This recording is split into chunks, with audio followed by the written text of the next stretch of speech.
Bismillahirrahmanirrahim. Assalamualaikum warahmatullahi wabarakatuh. Waalaikumsalam warahmatullahi wabarakatuh.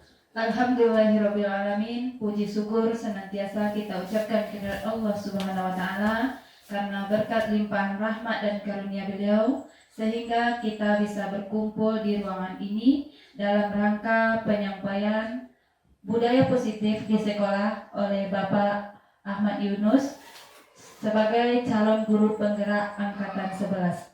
Dan tidak lupa pula kita kirimkan salawat beriring salam kepada Nabi besar kita, yakninya Nabi Muhammad SAW. Allahumma sholli ala Sayyidina Muhammad wa ala ali Sayyidina Muhammad. Yang sama-sama kita hormati Bapak Kepala Sekolah SDN 17 Kalialang Tigo. Seterusnya yang sama-sama kita hormati Bapak dan Ibu Majelis Guru beserta karyawan. Dan seterusnya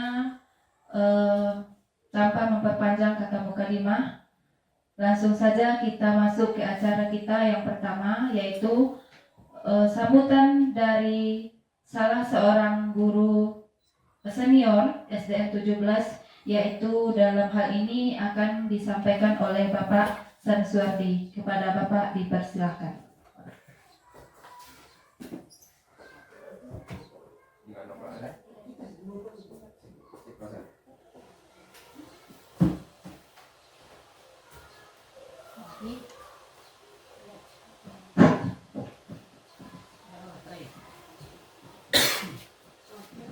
Bismillahirrahmanirrahim. Assalamualaikum warahmatullahi wabarakatuh. Waalaikumsalam warahmatullahi wabarakatuh. Alhamdulillahirabbil alamin.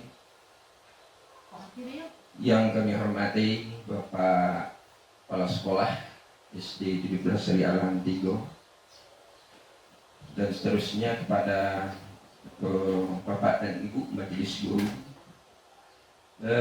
Puji dan syukur kita sampaikan kepada Allah Subhanahu wa taala pada pagi hari ini. Kita telah diberi izin untuk berkumpul dalam rangka diseminasi budaya positif dari guru penggerak. Seterusnya kepada Nabi Muhammad SAW, kita tidak lupa-lupanya menyampaikan berupa bahwa Nabi Muhammad itu adalah suri teladan akhlak yang baik. Baiklah Bapak dan Ibu, sekarang kami akan menyampaikan sedikit sambutan di dalam rangka diseminasi budaya positif.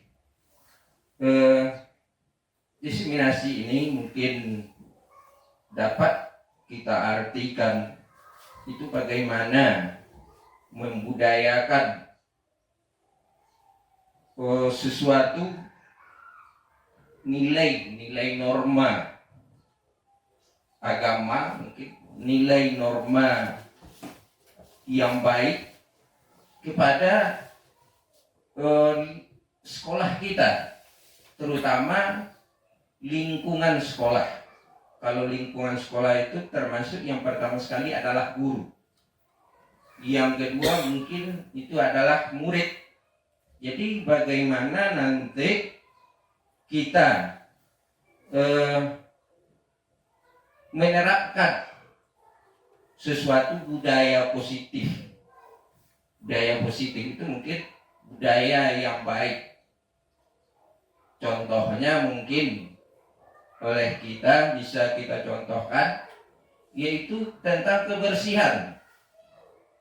Jadi kita anjurkan kepada anak-anak kita itu tentang kebersihan lingkungan sekolah. Mungkin pada pagi hari tentang pemilihan sampah. Jadi tidak berserakan saja sampah di lingkungan sekolah kita. Itu salah satu mungkin contoh dari budaya positif, budaya yang baik. Kalau budaya yang baik ini kita terapkan di sekolah, itu mungkin kita termasuk salah satu sekolah yang baik. Nah, itu mungkin yang bisa kami sampaikan sedikit tentang penyampaian kami itu. Kalau ada yang tidak menempatkan pada tempatnya, itu mohon maaf. Kita akhiri dengan membacakan wabillahi taufik wal hidayah. Wassalamualaikum warahmatullahi wabarakatuh. Waalaikumsalam warahmatullahi wabarakatuh.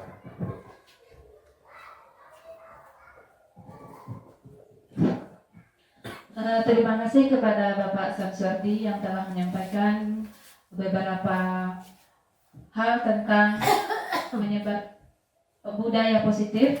Selanjutnya kita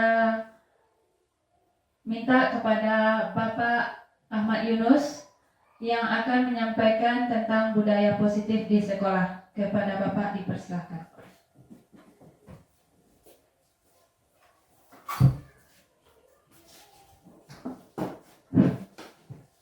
Bismillahirrahmanirrahim.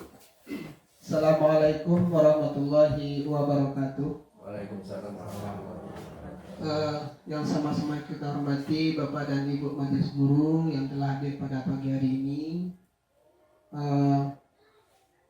Kemudian yang pertama sekali, marilah kita selalu bersyukur kehadiran Allah Subhanahu wa Ta'ala, karena berkat segala limpahan rahmat dan dari beliau kita telah dapat berkumpul dalam rangka penyebaran atau diseminasi budaya positif di sekolah kita.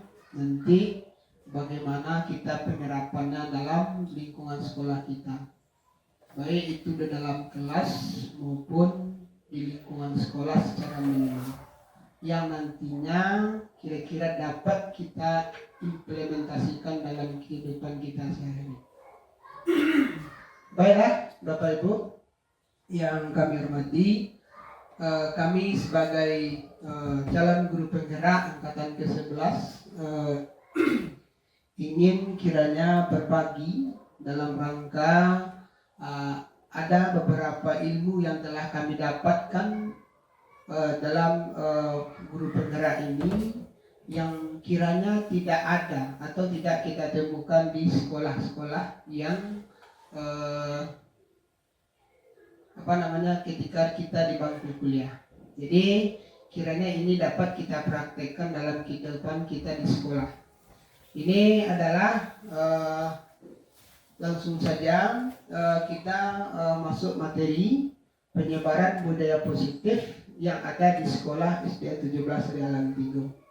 Kemudian nanti kiranya Bapak Ibu di akhirnya nanti kita ada beberapa diskusi yang mungkin kita laksanakan.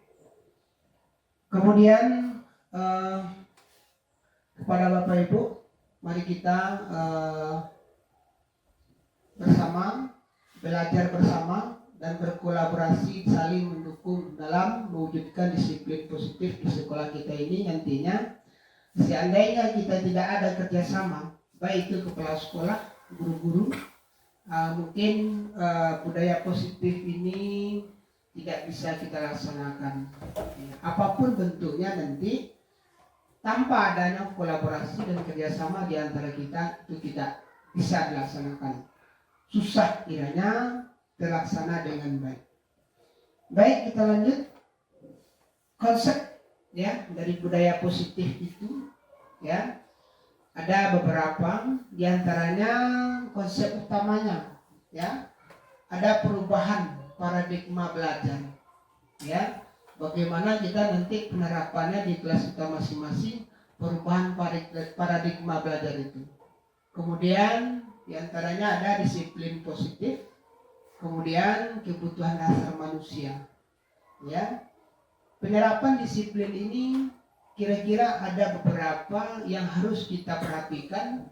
Itu adalah sifat yang kontinu ya. Harus kita itu adalah terus menerus ya. Kita harus mengontrol seperti yang Bapak Samsuardi sampaikan tadi, tanpa adanya eh, disiplin, ya, tentu budaya ini tidak akan menjadi membudaya atau dapat terlaksana dengan baik. Kemudian dalam konsep utama budaya positif itu kita harus mengkaji kebutuhan dasar manusia. Nanti kita bahas di belakangan. Kemudian apa motivasi perilaku manusia? Ya, kita lanjut. Kemudian posisi kontrol restitusi. Ya, nanti ke Bapak Ibu tahu nanti di bangku kuliah pernahkah mendengar kita restitusi? Belum pernah. Ya. Kemudian keyakinan kelas mungkin sudah ada juga, dan segitiga restitusi. Bapak Ibu, ya, pembelajaran dengan paradigma baru. Ya. Jadi paradigma baru adalah pembelajaran yang dirancang berdasarkan prinsip pembelajaran yang berdiferensiasi, sehingga setiap siswa belajar sesuai dengan kebutuhan dan perkembangannya untuk mewujudkan profil pelajar Pancasila. Ya, di sini kita sudah paham masalah berdiferensiasi ini adalah bagaimana kita tahu mengetahui tentang yang berpihak kepada siswa. Ya, tahu kita kebutuhan siswa itu. Dalam kurikulum Merdeka pada akhir-akhir ini kita mengetahui bagaimana kita melayani siswa itu sesuai dengan kebutuhannya. Ya, yang Merdeka itu kan sebenarnya seperti itu. Jadi ketika kita melayani siswa itu kita harus paham dulu. Si A ini apa kelemahannya, bagaimana dia dari rumah, kadang-kadang dia selalu menangis, kadang-kadang dia tidak makan, kan gitu. Jadi kita seperti kadang-kadang kan kita membawakan siswa itu sesuai dengan kehendak kita, ya kan? Kita maunya dia tuh 2 tambah 2 itu dapat sama dia langsung, karena kita tahu sudah mengerti bahwa 2 tambah 2 itu 4. Kalau siswa belum paham seperti itu, jadi kita harus mengetahui apa faktor-faktor yang mempengaruhi konsentrasi siswa itu mulai dari rumah. Ya kan? Kalau siswa kita kan kalau di daerah yang 3T ini kita kan jauh berjalan, kadang-kadang dia tidak makan, kadang-kadang dia tidak jajan pergi sekolah. Harus tahu kita itu. Tidak serta-merta kita menghardik siswa itu. Kalau bahasa awaknya ang dari yang pakak banana seringkali ibu kecil, tak boleh kita seperti itu. Jadi kita harus memahami betul kondisi dia saat itu. Ya, itu intinya. Jadi sehingga dia terwujud yang sesuai kebutuhan dia tadi. Ya, bagaimana kebutuhan yang dia butuhkan. Kadang-kadang kita guru ini suka memaksa. Dia tidak hobi matematik, tapi dia harus paksa matematik. Nah, itu intinya seperti itu. Jadi pembelajaran paradigma baru itu intinya adalah bagaimana kita harus mengetahui posisi siswa itu. Ya, pembelajaran yang berdiferensiasi. Ya, sesuai dengan profil Pancasila. Kemudian disiplin positif. Ya. Apa itu disiplin positif? Disiplin positif itu memang sesuatu yang dilakukan seseorang pada orang lain untuk mendapatkan kepatuhan. Dia supaya patuh, taat. Kemudian disiplin positif itu merupakan salah satu cara penerapan disiplin yang bertujuan untuk menumbuhkan kesadaran siswa untuk melakukan sesuatu tanpa sogokan, ya, ancaman maupun hukuman. Nah, ini sering kita lakukan. Ya, apakah kita sering yang mana kita? Apakah sesuatu itu penuh diancam? Kalau enggak kerajaan beko. Nah, boleh. Ada atau hukuman. Itu dia. Jadi disiplin positif itu mengatur seperti itu.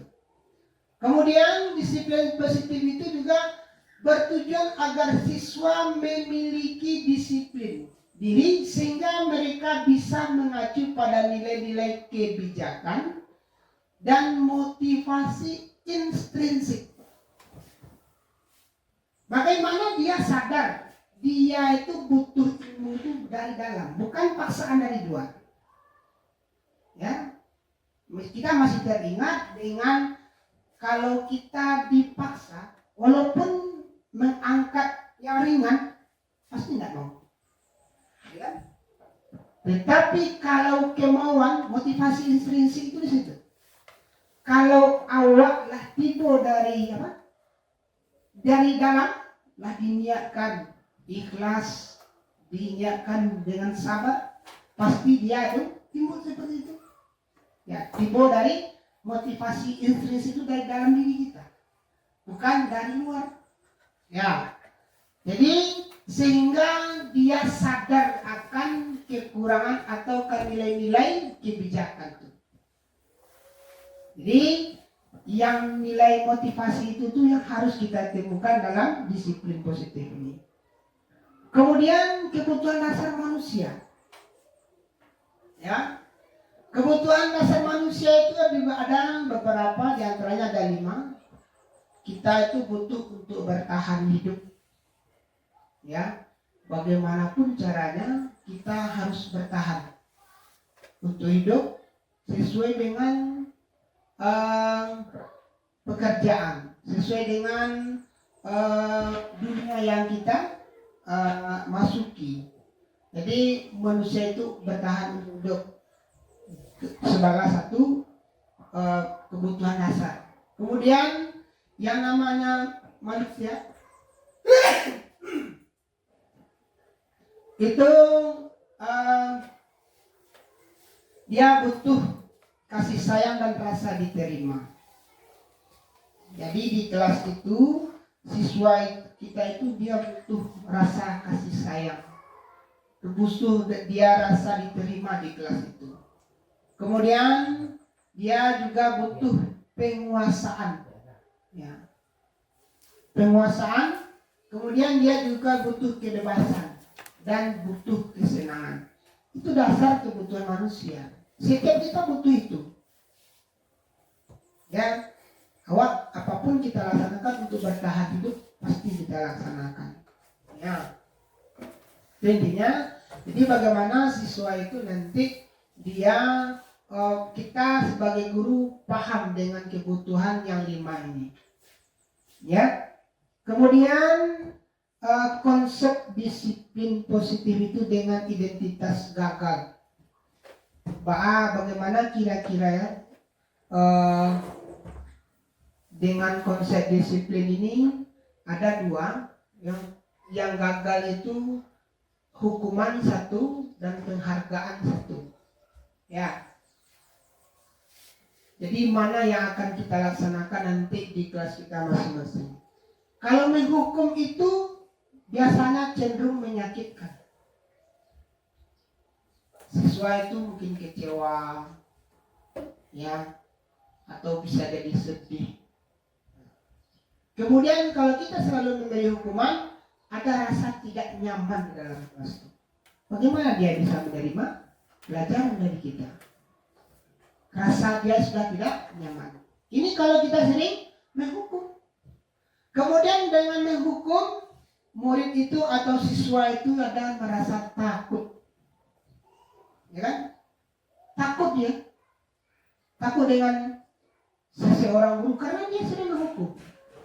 Kemudian dengan menghukum, siswa itu merasa terpaksa. Hukuman itu cenderung memaksa. Mau nggak mau harus, suka nggak suka harus dilaksanakan. Itu yang sifatnya hukuman. Kemudian dengan hukuman siswa menyembunyikan masalah. Siswa menjadi, ya, kemudian dengan menghukum dia itu tidak terbuka sama kita. Dia akan selalu tutup diri kalau kita berdiri dalam posisi menghukum. Kemudian siswa itu menjadi rendah diri. Bang enggak rendah dirinya? Karena dia udah berdiri sering dimarahi, sering kena hukum, jadi dia merasa minder dari teman-teman. Nah, kemudian kita lanjut, bagaimana dengan konsep disiplin, ya, dengan penghargaan. Nah, jadi nanti kita akan ketemu di mana posisi kita bagusnya.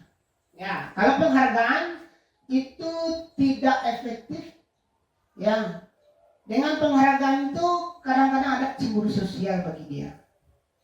Kok sian itu sian apa kali, ya kan? Kemudian merusak hubungan. Ah, kalau bahasa awaknya kan, kalau di bawah angsat jam tio. Jadi merusak hubungan antara dia. Antara awak mungkin ada. Gini saya gini, pun awak ada. Itu kalau penghargaan. Kemudian mematikan kreativitas. Di mana letaknya mematikan kreativitas?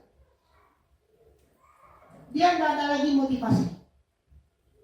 Ya, yang nggak ada lagi nanya juara satu dia nanya lagi punya tuh. Kalau kita beri penghargaan. Kemudian menghukum dengan sistem ranking. Kan dihargai dia. Jadi dia merasa minder. Itu penghargaannya cenderung seperti itu. Kemudian merampas hak, menghargai dirinya. Ya, dan menghargai dia akan minder dari kawan-kawannya karena dia tidak mampu lah. Itu kalau konsep disiplin itu dengan gagal ada dua, hukuman dan penghargaan. Kemudian konsep disiplin yang sukses. Di mana kita nanti? Berarti kalau biasanya kita menghukum satu dan penghargaan satu itu kurang tepat untuk konsep disiplin. Yang suksesnya di mana? Konsekuensi dan restitusi. Ya, bagaimana caranya? Dengan konsekuensi itu ada penguatan jangka pendek. Konsekuensi, ya, ada sebuah perjanjian yang timbul dari dalam diri siswa itu. Jadi tidak serta-merta kita menghukum atau mengasih penghargaan tadi. Kemudian perlu monitoring atau dilihat bagaimana ada perubahan. Ada mingguannya, ada bulanannya dan semesternya nanti. Itu ya. Kemudian stimulus atau respon. Ya. Jadi ada sebuah respon dari dia, dari siswa itu nanti bagaimana dalam penerapan budaya positif itu ada respon baiknya akhirnya. Kemudian siswa akan menghormati peraturan dengan adanya konsekuensi yang disampaikan kepada siswa. Kemudian selanjutnya adalah kehilangan waktu untuk merenungi kesalahan. Ya, itu terkait dengan konsep disiplin yang berupa konsekuensi. Kemudian masalah restitusi, ya. Restitusi itu yang berasal dari nilai intrinsik tadi, ya. Dengan adanya restitusi itu siswa akan lebih bertanggung jawab untuk perilakunya. Bagaimana kita menyadarkan bahwa kesalahan dia itu dia yang mengakui, bukan kita yang menghukum seperti tadi. Kemudian fokus pada pemecahan masalah jangka panjang. Jadi dengan restitusi itu adalah kita lebih membimbing atau lebih memecahkan bersama siswa. Bukan kita posisinya menghukum atau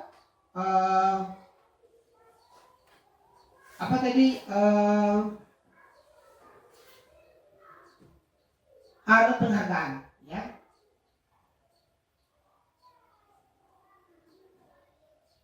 Kemudian siswa lebih menghormati dirinya dan orang lain dengan restitusi seperti itu. Kemudian siswa lebih bersemangat memperbaiki diri. Kemudian dengan restitusi itu ada teori kontrol. Kemudian di konsep disiplin dengan pendekatan restitusi. Apa pengertian dari restitusi?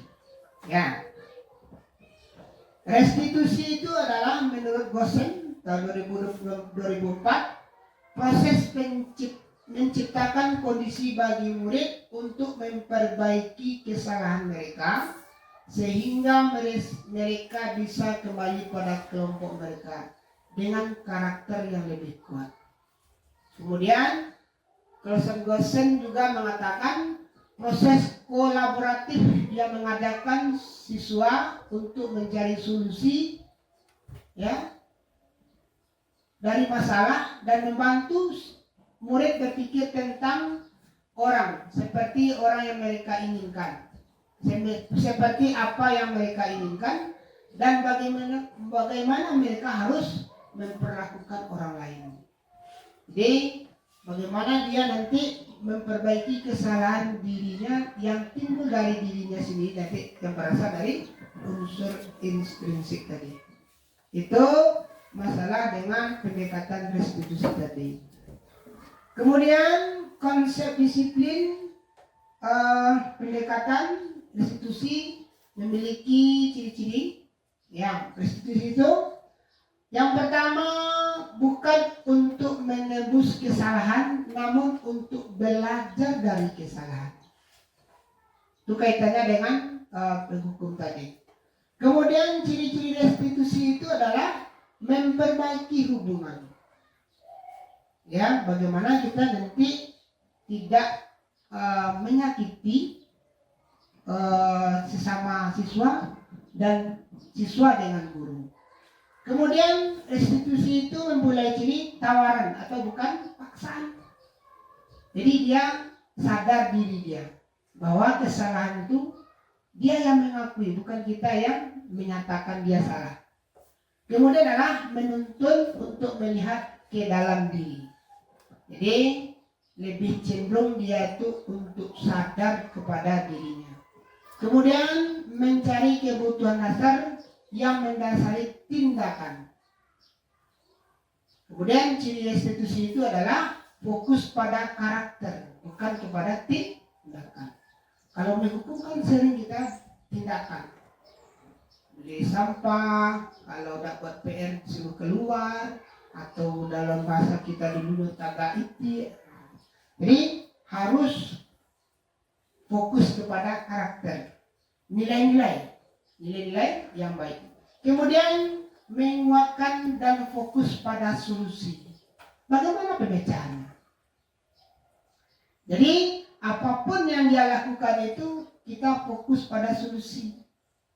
Kalau seandainya ada masalah, kita tidak menghukum tapi caranya.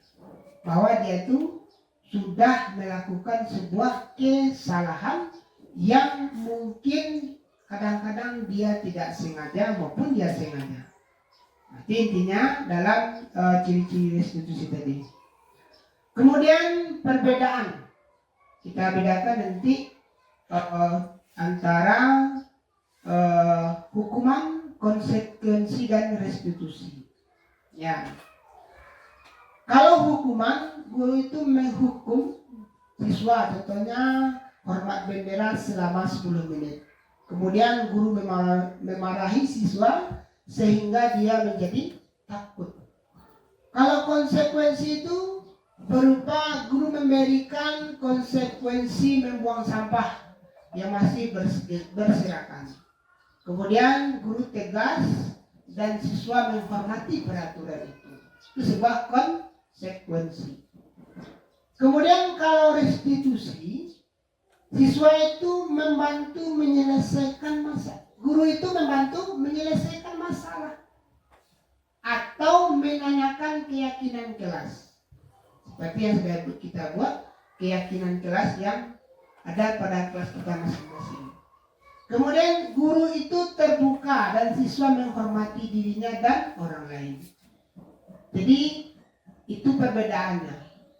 Ya, nanti Bapak Ibu boleh bertanya di akhir nanti apa perbedaan hukuman, konsekuensi dan restitusi. Ya. Kemudian kita lanjut 5 posisi kontrol. Ya, yang pertama sebagai penghukum, kemudian sebagai pembuat merasa bersalah, kemudian sebagai teman, kemudian yang keempat adalah sebagai pemantau, dan yang selanjutnya adalah sebagai manajer. Di mana posisi kita kira-kira? Di antara yang 5 itu yang sudah kita laksanakan di mana kan? Apakah penghukum?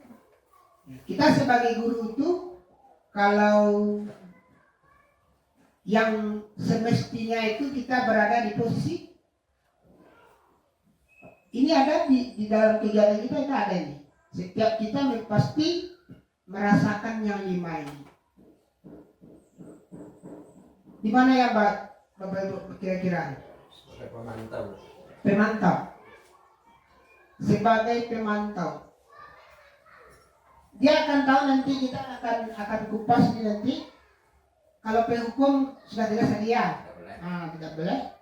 Ya, kemudian ada sebagai pembuat merasa bersalah. Kemudian ada sebagai teman. Ini semuanya bisa kita terapkan, tapi mana yang tepat? Ada sisi lebih, ada sisi kurang. Ya, masih ingat 5 tadi? Ya, di bagian nanti kita lihat. Kemudian contoh penghukum. Ya, yang menghukum itu adalah patuhi peraturan sekolah, kemudian berdiri di depan kelas, harus terpatuh dia. Itu sifatnya menghukum. Kemudian yang sifatnya membuat merasa bersalah. Kira-kira seperti ini. Sudah berapa kali Bapak guru ingatkan kamu? Pak guru kecewa sama kamu. Nah, itu kira-kira bentuk bahasanya. Kalau sebagai teman, ayolah ya. Nanti ya. Ayolah nanti Bapak guru bangga ya. Kali ini tidak apa-apa. Kamu salah. Ini sebagai teman. Kalau sebagai pemantau, seperti kata Bapak Sam tadi, kamu sudah melanggar. Apa peraturan dan konsekuensinya? Masih udah dari dalam, ya kan? Kemudian sebagai manajer, apakah kamu tahu kesalahan kamu? Kira-kira bagaimana cara untuk memperbaiki kesalahan ini? Manajer. Jadi depannya guru itu adalah kita sebagai manajer. Yang 4 di atas ini bukan berarti tidak baik, tapi yang di atas itu jauh sekali. Sementara yang kita laksanakan yang banyak nomor 1. Jadi yang tepatnya adalah kita sebagai manajer. Ya, kita pasti menemukan di setiap siswa kita ini di kelas masing-masing. Tidak ada yang tidak. Kalau saya rasa ini tidak ada kita yang tidak ketemu masalah ini. Jadi kira-kira seperti itu. Kita akan tanyakan ketika dia melanggar, kita akan tanyakan, apakah kamu tahu kesalahan kamu? Kira-kira bagaimana pemecahan masalah? Dia akan tahu dengan kita semerta menghardik, menghukum. Ya. Jadi posisi kita itu adalah sebagai manajer. Kalau sebagai teman bisa juga, tapi siswa itu kita nantinya dia akan tergantung. Ya, kalau teman itu biasanya kan kita selalu bergantung kepada dia. Ketika kita tidak ada, dia akan merasa kehilangannya. Intinya, jadi kita harus tetap di posisi manajer. Kira-kira bisa gak di posisi manajer? Ya, itu yang harus kita terapkan. Kemudian dalam masalah keyakinan kelas, ya, keyakinan kelas, mengapa tidak peraturan kelas? Apa alasannya? Ya. Kalau dengan kita memiliki peraturan tentang penggunaan helm pada saat mengendarai kendaraan motor, ya, itu adalah sebuah ini roda dua gitu, ya. Kemudian mengapa kita memiliki peraturan tentang penggunaan masker dan mencuci tangan di setiap saat? Ini adalah sebuah, nanti kita akan lihat apa perbedaan keyakinan dan peraturan. Kemudian ya, bagaimana pembentukan keyakinan kelas. Jadi di kelas kita masing-masing nanti lebih terarah. Kemudian yang pertama, keyakinan kelas itu lebih abstrak dari peraturan, lebih nyata. Nah, itu yang disebut dengan keyakinan kelas. Kemudian sedikit, ya, keyakinan kelas itu lebih sedikit dan lebih mudah diingat. Kalau peraturan kan banyak, ya, banyak bahasanya agak bertele-tele biasanya. Kemudian keyakinan kelas itu berupa pernyataan universal. Selanjutnya sesuai dengan kondisi kelas agar mudah ditelaah. Kemudian keyakinan kelas itu dibuat dalam bentuk positif. Kemudian semua warga sekolah dilibatkan dalam membuatnya. Jadi tidak guru saja membuatnya nanti. Itu tentang keyakinan kelas. Dan itu saja mungkin beberapa penyampaian dari kami, ya, tentang disiplin positif. Jadi bagaimana kita penyerapan disiplin positif ini dalam sekolah kita nanti, dan bagaimana kita penyerapannya dalam menghadapi siswa kita. Dalam hal ini kita kira-kira ada beberapa menit untuk diskusi, ya, tentang posisi disiplin tadi. Kira-kira disiplin apa yang akan kita tempatkan di sekolah kita dan bagaimana cara penerapannya nanti. Bapak Ibu, kira-kira dari 5 posisi kontrol tadi dalam kelas, mana yang sudah kita laksanakan dulu?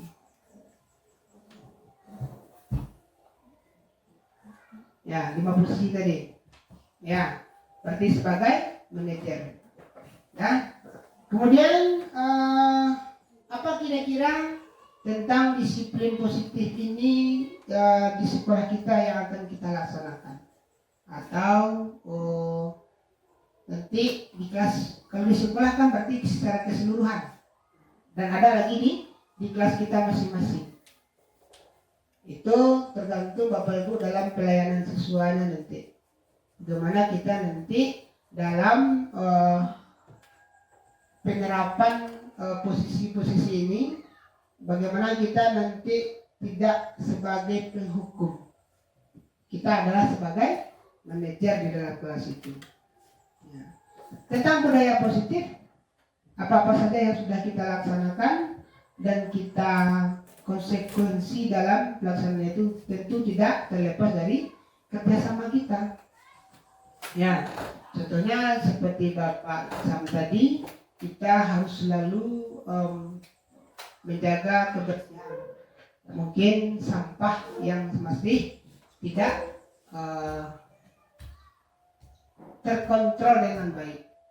Mungkin tidak saja guru-guru piket yang selalu mengontrol itu, tapi adalah semua warga sekolah. Kita selalu mengingatkan siswa itu bagaimana dia bisa dengan kesadaran dia dalam membuang sampah. Jadi tanpa ada paksaan dari kita sebagai guru.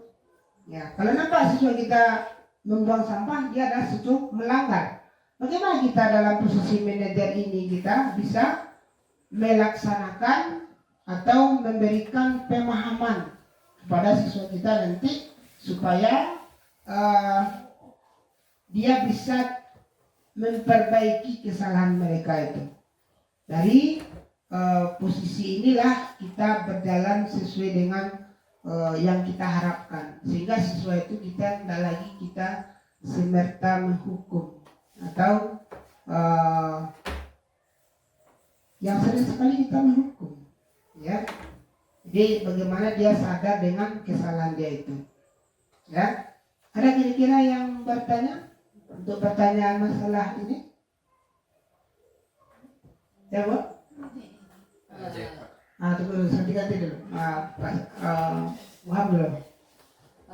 Tadi kan masalah anak yang tidak suka dengan sesuatu pembelajaran, Iya. contohnya matematik. Iya. Sedangkan kita harus istilahnya dituntut dengan kalau dulu kan KKM namanya, harus tuntas KKM sekian. Padahal anak itu, contohnya Bapak tadi bilang dia tidak suka matematik. Suka tidak suka, anak ini harus diterima. Kenapa harus? Karena itu dituntut untuk menuntaskan pembelajaran itu.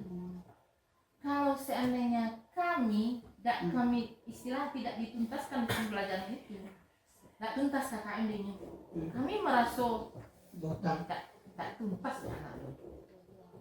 Sudah contohnya, jadi bagaimana jalan terbaiknya bagi kami supaya anak ini suka dengan pembelajaran itu. Lah, itu yang pertama. Pokoknya nak suka di pembelajaran itu. Terus masalah hukuman tadi, kita tidak boleh menghukum anak, harus mencarikan solusinya. Sudah dipraktekkan dalam kelas, kalau seandainya kok istilahnya kalau mengecek kan juga gampang awaknya. Jadi awak hukum dong. Jadi lah di Cibuan, umpamanya, contohnya, kalau sekarang kan tidak boleh kita mengasih PR untuk dibawa ke rumah. Dalam pembelajaran itu tidak 2 jam pembelajaran, tidak sampai di awal loh. Ini ada tugas, tidak ngebuat loh. Tapi ini bawa ke rumahnya. Ini tidak lo ngebuat di rumahnya loh. Apa solusi? Bapak solusi jalan terbaik di awal. Otomatis tuh awak iuk kemaju kenyul. Alah sekali 2 kali lah bu maaf sedih bisa buat nih di rumah lain kanekannya lah gak 3 kali tiu dihukum ini lah baku rancaknya kok disuruh kedua galaknya hoi awak pergi berjalan lari-lari awak lah sini. Kalau kejadian mau dikogok bisa nyatu tidak ini kerajaan dong batanya nih baku pada kerajaan lupa awak bukti. Bahkan kini kuda awak di kelas awak daftar pelajaran lagi diletakkan tempel dako awak lalu dako buku awak lah istilahnya kalau dak ada juga kamar di mana letak buku awak di situ tempel. Nyata masih banyak anakku yang dak membawa buku mata pelajaran dan diajar gini. Solusi ya Pak. Nah, kita tuntaskan satu-satu dulu, Mas. Ya. Kita kuncinya diskusi ya, Boham? Ya, diskusi.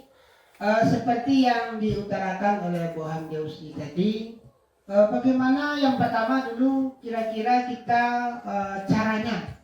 Ya, bagaimana caranya bagi kiat awak bagi siswa yang tidak suka matematik? Ternyata kita harus dihukum atau sementara kita harus dituntut untuk menuntaskan. Kalau tidak salah, ya, jadi kita diskusi aja. Kalau tidak salah sekarang makanya kita dianjurkan untuk tidak adanya ujian, ya kan? Jadi ini adalah langkah awal. Ujian tuh kan tidak ada ujian tanah sekarang ini. Tidak ada lagi yang sifatnya harus tuntas. Kalau ke sekarang kan enggak apa lagi, Udah KKM ya. enggak KKM betul kan? Ada KKM ya? Udah tahu. Enggak tahu betul kan? Dengan kurikulum merdeka ada enggak KKM? Enggak tahu deh. Tidak. Gimana kurikulum merdeka? Enggak. Tak tahu di lapor-lapor nak. Pak, belum Pak. Oh dia minta tolong. Ah. Jadi bagaimana? Karena kurikulum ini baru bagi kita. Ya. Ya. Kalau yang sudah kita dapatkan, yang di kurikulum merdeka ini tidak ada lagi yang namanya KKM. Ya kan? Hanya ada sumatif. Ada sumatif awal, itu lah. Akhir. Sumatif lagi kan? Formatif dan sumatif. Jadi itu mungkin kuncinya Buan, tapi itu belum untuk kedepannya nanti kita mungkin masih baru ya Bu ya. Jadi untuk tuntutan seperti itu makanya sekarang kita ada fase A, fase B. Jadi anak itu tidak ada yang tidak tuntas, ada yang tidak ada lagi. Jadi sekarang sesuai itu adalah bagaimana dia kajiannya kemana sekarang? Ya karena ini adalah sebuah yang baru bagi kita, dia mungkin dituntut untuk paham. Ya kan, tidak nilai lagi dikejar sekarang. Adalah proses. Ya seperti yang ada di di proyek, ya hasil. Jadi kita itu adalah kalau sekarang itu kemampuan lebih kepada kreativitas. Jadi contohnya dia tuh suka dengan olahraga. Bagaimana kita menggali? Bagaimana kita kalau menurut Ki Hajar Dewantara itu bahannya seperti yang disampaikan di awal kemarin itu, kita guru ini sebagai petani, ya. Petani itu bagaimana kita menanam padi, tapi kita tidak bisa merubah padi. Yang bisa adalah bagaimana kita merawatnya, ya kan? Tidak bisa awak merubah padi itu menjadi tabu, menjadi pisang, tapi tetap dia padi. Tapi bagaimana padi ini dia bisa berbuah lebat, dia tidak dimakan hama, tidak dimakan kalau tidak suka kan kalau dibuang macam itu. Jadi siswa itu seumpama dia akan tumbuh berkembang sesuai dengan adat dalam dirinya.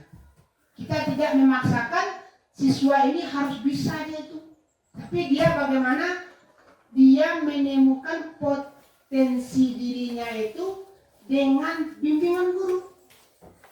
Mungkin itu yang baru bagi kita dalam pemahaman ini. Jadi kalau dulu emang kita dipaksa atau dituntut untuk KKM. Nah, jadi kalau sekarang di kurikulum merdeka ini karena baru bagi kita tidak pasti dituntut itu lagi. Jadi makanya tidak ada sesuatu yang tinggal sekarang. Jadi nanti itu akan sangat menyambung sekali dengan keadaan yang tadi. sedikit Pak. Ya. Masalah anak tinggal ya. Enggak dia kan. Karena kita sudah berpasi, untuk awak yang sama ya. Kita sudah berpasi fase A, B, C. Kalau fase A 1, 2. Ya. Fase B 3, 4, 3, 4. Fase C 5. 5, 6. Di waktu KKG kemarin kami apa caranya? Tidak apa. Iya. Contohnya awak makan anak itu pembelajarannya dek awak untuk yang akan datang. Kirain anak-anak tinggal kok bukan tak boleh Pak. Boleh tapi nyo di fase A kelas 1 dia tak boleh tinggal. Di kelas 2 baru bolehnya tinggal. Kelas 3 tak boleh tinggal. Kelas 4 baru boleh. Di akhir fase nyo boleh tinggal. Jadi kepatang awak kan nggak lu mengganti awak itu nggak boleh. Nah itu terlanjur. Terlanjur itu di awak. Jadi kalau mau itu lah dicoba di awak di sekolah awak ada kini seseorang anak tidak pandai membaca sampai kini itu dia karena apa dulu pertama di COVID, nah kedua ya itu nyanyi enjolah akhirnya sampai kelas 5 membaca tidak bisa kan. sampai bak kata orang malau batu masak susah awaknya lajangnya. Nah kok kini disuruh anak tuh pada dia macam ibu nggak pada lu nyu jadi ndak kamu ibu doh ibu nulis deh kecil kawak nyu karena aku nyu lah gadang. Nah itulah susahnya awak kepatang kan bukan dia apa-apa bukan dek covid awak karena 2,5 tahun. Nah, jadi anak korban.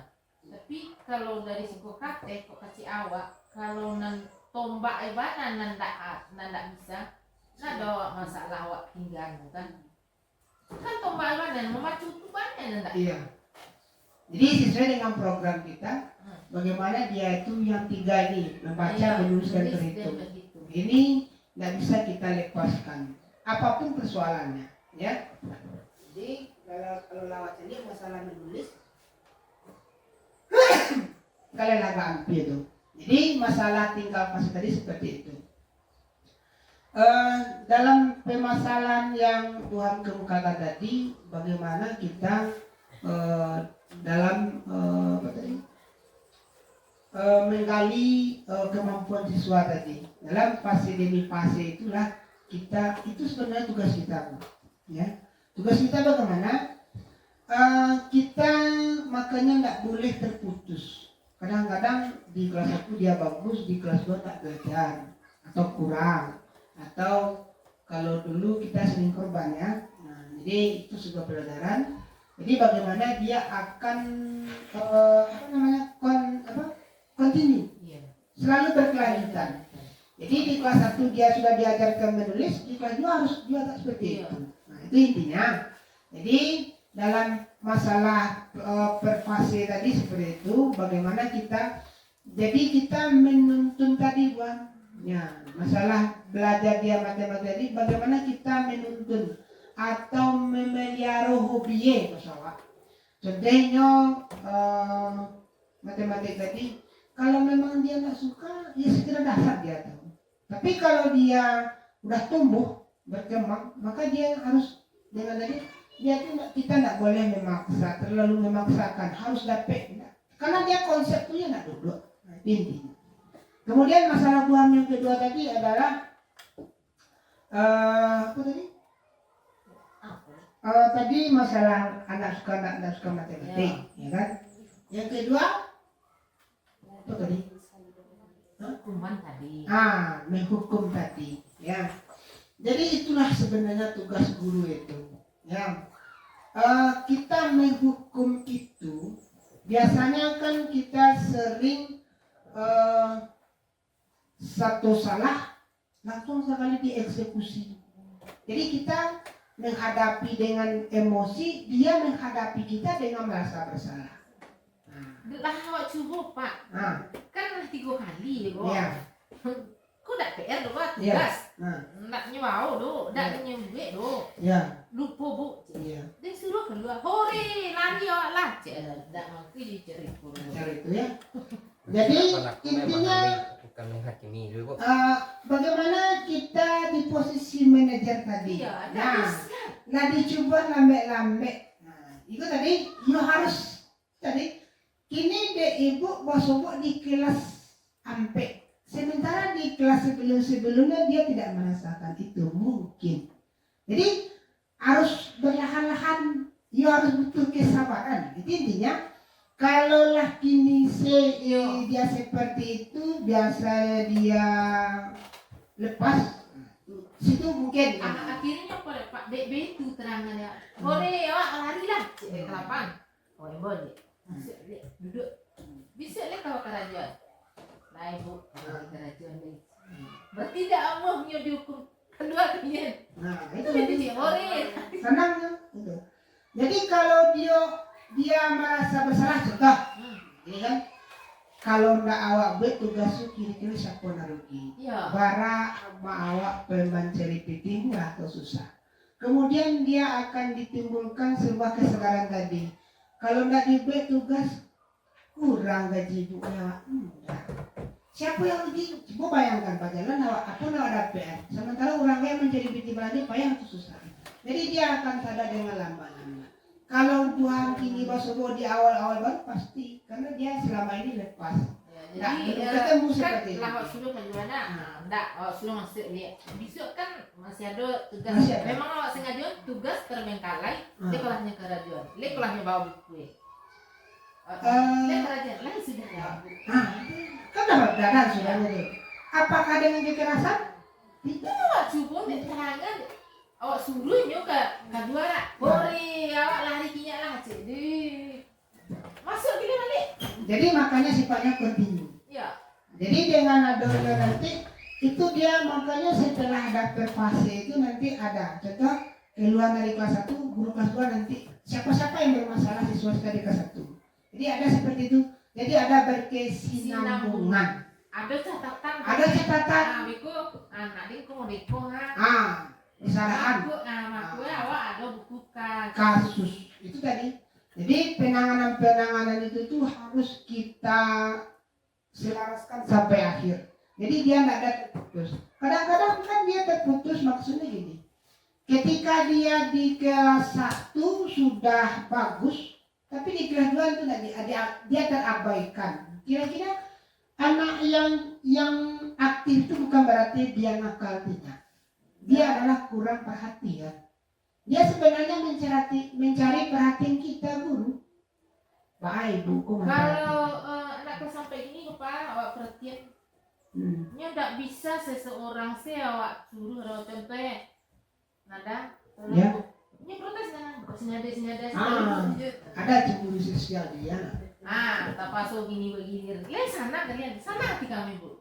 Itu. Kan ada penemuannya. Itu sebuah penyerapan tadi. Jadi tidak lah nak saduin yang ngecil. Ada beberapa. Kan dia suka diperhatikan intinya. Jadi dalam posisi ini yang 5 posisi ini itulah yang akan kita punya setiap hari ini. Ya. Jadi harus yang apa tadi? Kita sebagai guru itu lebih banyak sabarnya. Sabar. Intinya bagaimana? Kita dengan cara ini tidak banyak harus cari cara lain. Kita harus kaya dengan metode. Sudah, kan kalian keluar. Sampai di luar pintu. Ore, yuk bercanda lah, lari-lari yuk, selalu ikut. Nanya itu, masa lihat sendiri. Karena di benak siswa itu karena dia masih baru, itu mungkin di awal sampai kini guru nampal yang penyanyi dia masih kini masih terbenak ya. Tapi kalau guru dia itu melekat di hati dalam perasaan, pasti dia salut sama guru itu sampai gini. Jadi kalau kita guru zaman sekarang harus itu kita cari bagaimana siswa itu akan melekat kalau enggak ketemu sama kita rindu dia itu kangen dia sama kita kalau bahasa sekarang. Jadi mungkin kalau seperti kita selalu menghukum dia akan takut. Wih, bukulah tidur. Tapi kalau kita sebagai manajer dia akan sadar, langsung dia sadar. Nah, itu kuncinya kita harus konsekuensi tadi. Kita harus kaya dengan metode. Tidak mampu ikut. Maka kita harus berkolaborasi. Setiap kita kan seperti jam di sana, Pak. Jam itu bahas solusinya. Jadi kita harus membicarakan bagaimana pemecahan masalah. Kita membantu bagaimana memperbaiki. Ya. Kalau ibarat air kok akan selalu tersalur dengan baik. Bandanya jangan bocor. Kalau ibarat kamu mengadakan padi tadi, enggak kena serang deh hama, enggak kena makan deh babi, enggak kena makan deh burung, deh hama. Itu intinya kita itu. Jadi ini jo keadaannya bisa menipukan jati dirinya nanti.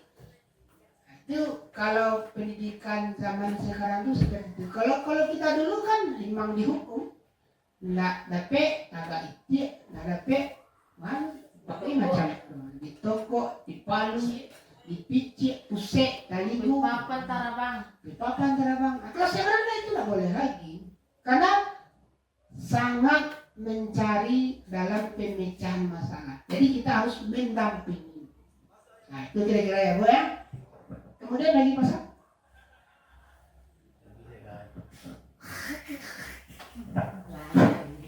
Terima kasih pada Bapak Yunus. Yunus sebagai guru CGP. Kami bertanya tentang paparan tadi, sesuai dengan paparan tadi. Itu adalah budaya positif. Budaya positif ini yang kami tanyakan tentang budaya positif di dalam lokal. Di dalam lokal. Merancang budaya positif ini, apakah ada kira-kira organisasinya atau yang istilahnya mungkin suatu budaya positif yang akan diterapkan di dalam kelas itu, apakah ada organisasinya? Contohnya mungkin diketahui oleh kepala sekolah dan guru-guru yang lain atau guru bidang studi yang lain. Itu yang kami tanyakan.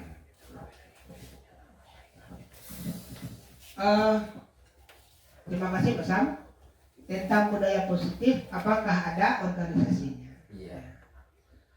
Dalam sebuah organisasi, baik itu di SD kita ini atau SD 17 ini, intinya harus tahu. Itu adalah intinya kita kolaborasi tadi, ya, harus kerjasama. Ya.